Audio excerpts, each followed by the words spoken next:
Assalamualaikum warahmatullahi wabarakatuh. Halo anak-anakku dimanapun kalian berada. Kali ini masih dengan Bu Ari.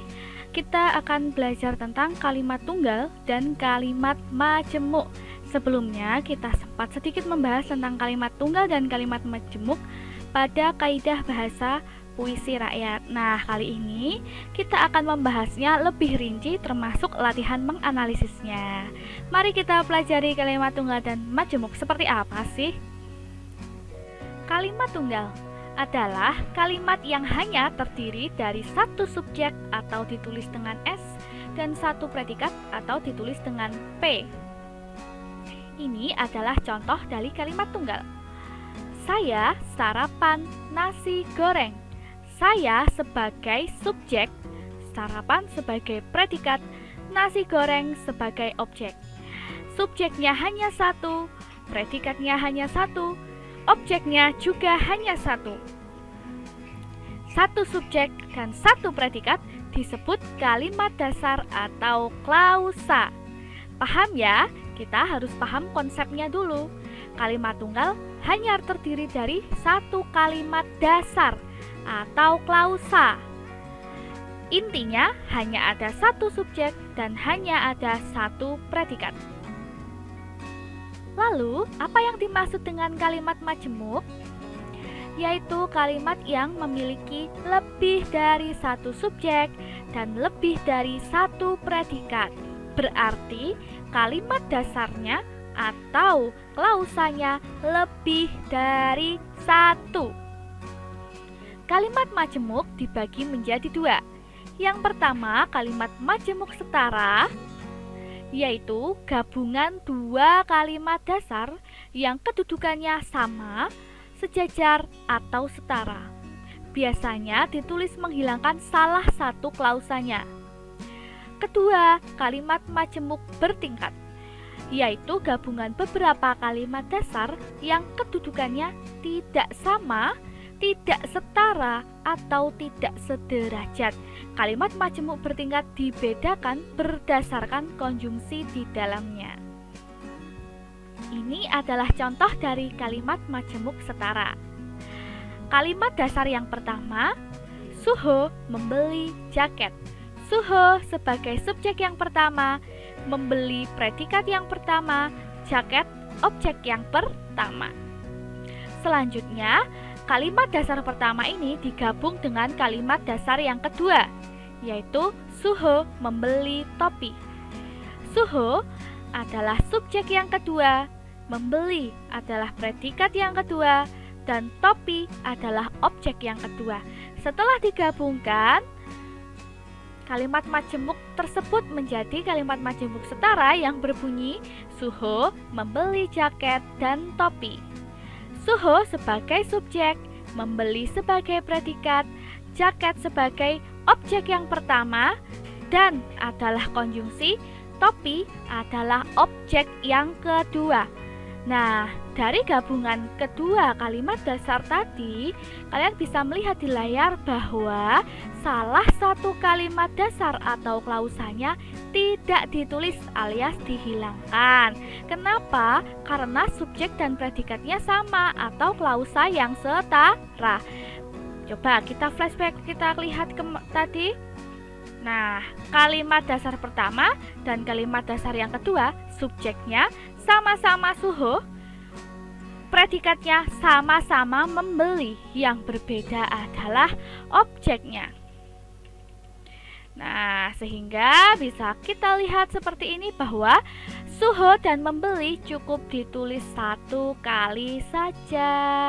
Paham ya untuk kalimat majemuk setara? Lalu bagaimana dengan kalimat majemuk bertingkat?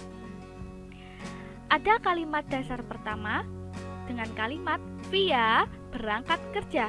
Via adalah subjek yang pertama, berangkat kerja adalah predikat yang pertama. Kemudian kalimat dasar ini digabung dengan kalimat dasar yang kedua, yaitu Nela masih tidur. Nela sebagai subjek yang kedua, masih tidur adalah predikat yang kedua. Bagaimana bentuknya setelah kedua kalimat itu digabungkan? Ini dia wujudnya. Ketika sebagai konjungsi, via sebagai subjek yang pertama, berangkat kerja sebagai predikat yang pertama, Nela sebagai subjek yang kedua, masih tidur sebagai predikat yang kedua. Kita baca kalimatnya secara utuh. Ketika Via berangkat kerja, Nela masih tidur. Via subjek yang pertama, berangkat kerja predikat yang pertama, Nela adalah subjek yang kedua, masih tidur adalah predikat yang kedua. Kalian bisa ketahui bahwa tidak ada kalimat dasar atau klausa yang dihilangkan karena kedua predikat berbeda, sehingga klausanya tidak setara atau bertingkat. Coba kalian lihat di layar, subjeknya ada dua, Via dan juga Nela. Otomatis tidak bisa ditulis salah satu, berarti harus ditulis dua-duanya. Predikatnya juga berbeda, berangkat kerja dan masih tidur, sehingga tidak bisa dihilangkan salah satunya. Kalimat utuhnya adalah ketika Via berangkat kerja, Nela masih tidur. Nah, inilah bentuk gabungan yang menjadi kalimat majemuk bertingkat. Selain itu, kalian bisa melihat di awalnya ada yang namanya konjungsi atau kata hubung. Kalimat bertingkat memiliki ciri-ciri, salah satunya adanya konjungsi. Nah, paham ya? Kalimat majemuk bertingkat dibedakan menjadi beberapa jenis berdasarkan konjungsi yang ada di dalamnya. Ada apa saja? Yang pertama, kalimat majemuk bertingkat hubungan syarat. Nah, ditandai dengan penggunaan konjungsi syarat. Contohnya jika, asalkan, apabila, dan lain-lain. Yang kedua, yaitu kalimat majemuk bertingkat hubungan konsensif. Nah, ditandai dengan konjungsi konsensif atau berlawanan. Contohnya, walaupun, meskipun, biarpun, dan lain-lain. Yang ketiga, kalimat majemuk bertingkat hubungan tujuan. Ditandai dengan konjungsi tujuan, misalnya agar, supaya, untuk, dan lain-lain. Lalu selanjutnya, kalimat majemuk bertingkat hubungan sebab. Ditandai dengan konjungsi sebab, yaitu sebab, karena. Kelima, kalimat majemuk bertingkat hubungan akibat. Ditandai dengan konjungsi akibat, yaitu sehingga, sampai, akibatnya. Keenam, kalimat majemuk bertingkat hubungan perbandingan. Konjungsi yang digunakan adalah konjungsi perbandingan, contohnya ibarat, seperti, bagaikan, laksana, sebagaimana, dan lain-lain. Terakhir, kalimat majemuk bertingkat hubungan cara yang ditandai dengan konjungsi cara, contohnya adalah dengan. Oke, sekarang tes pemahaman. Seberapa paham kamu tentang materi kalimat tunggal dan kalimat majemuk? Coba kalian tentukan kalimat ini termasuk kalimat tunggal atau kalimat majemuk. Kita perlu menghasilkan makanan dalam jumlah besar selama beberapa dekade mendatang. Kalimat apakah ini? Tunggal atau majemuk? Nah, untuk mengetahuinya, kita analisis terlebih dahulu. Yang pertama, tentukan jumlah klausanya. Jadi kita cari SPO, subjeknya berapa, predikatnya ada berapa. Kalau subjek predikatnya ada satu, berarti dia adalah tunggal. Tetapi kalau subjek predikatnya lebih dari satu, berarti dia adalah kalimat majemuk. Oke, kita harus menentukannya ya. Kita ini sebagai SP atau O, termasuk perlu menghasilkan makanan dalam jumlah besar selama beberapa dekade mendatang. Apakah status masing-masing dari setiap kata dan klausa ini?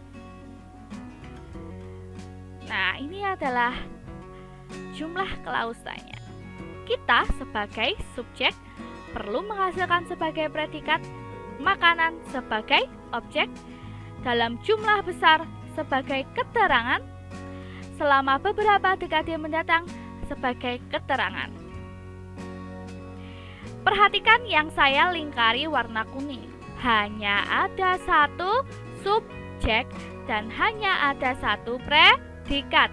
Sehingga karena hanya ada satu S dan satu P, maka disebut dengan kalimat tunggal. Anak-anak, kalian jangan sampai terkecoh, jangan sampai tertipu.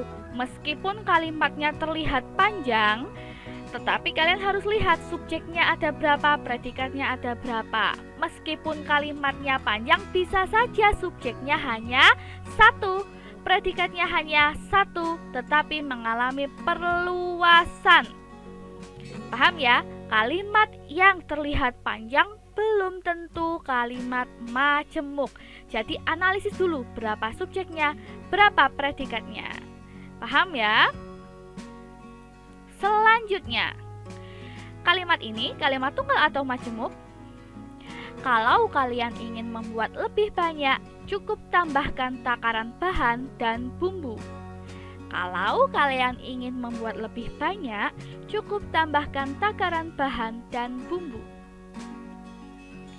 Ingat, analisis dulu. Tentukan jumlah klausanya. S, P, O, S-nya ada berapa? P-nya ada berapa? Nah, kita lihat. Kalau sebagai apa, kalian sebagai apa, ingin membuat sebagai apa, lebih banyak sebagai apa, cukup tambahkan sebagai apa, takaran bahan sebagai apa, dan sebagai apa, bumbu sebagai apa. Statusnya mana yang S, mana yang P, mana yang O, mana yang keterangan kita harus tahu, dan mana yang konjungsi kita harus tahu. Ini dia analisisnya. Nah, kalau adalah konjungsi. Konjungsi apa tadi? Kalian masih ingat atau tidak? Kalau adalah konjungsi. Kalian adalah subjek yang pertama. Ingin membuat adalah predikat yang pertama, lebih banyak keterangan, cukup tambahkan adalah predikat yang kedua, takaran bahan adalah objek yang pertama, dan adalah konjungsi, bumbu adalah objek yang kedua. Kalau sebagai konjungsi, kalian sebagai subjek pertama ingin membuat predikat yang pertama lebih banyak keterangan, cukup tambahkan predikat yang kedua, takaran bahan objek yang pertama, dan adalah konjungsi, bumbu adalah objek yang kedua. Perhatikan lingkaran kuning. Lihat pada lingkaran kuning, ada satu subjek. Kenapa hanya ada satu subjek? Sebenarnya subjeknya ini itu ada dua, tetapi hanya ditulis satu, alias satu subjeknya disembunyikan. Kalian ini sudah mewakili kedua subjek. Kemudian ada dua predikat. Predikat pertama adalah ingin membuat. Lalu predikat yang kedua adalah cukup tambahkan. Karena ada subjek dan predikat yang lebih dari satu, maka klausanya ada lebih dari satu, sehingga disebut sebagai kalimat majemuk. Paham ya? Lalu kalimat tadi termasuk kalimat majemuk setara atau kalimat majemuk bertingkat. Kalau kalian ingin membuat lebih banyak, cukup tambahkan takaran bahan dan bumbu. Ayo, setara atau bertingkat? Kita cek.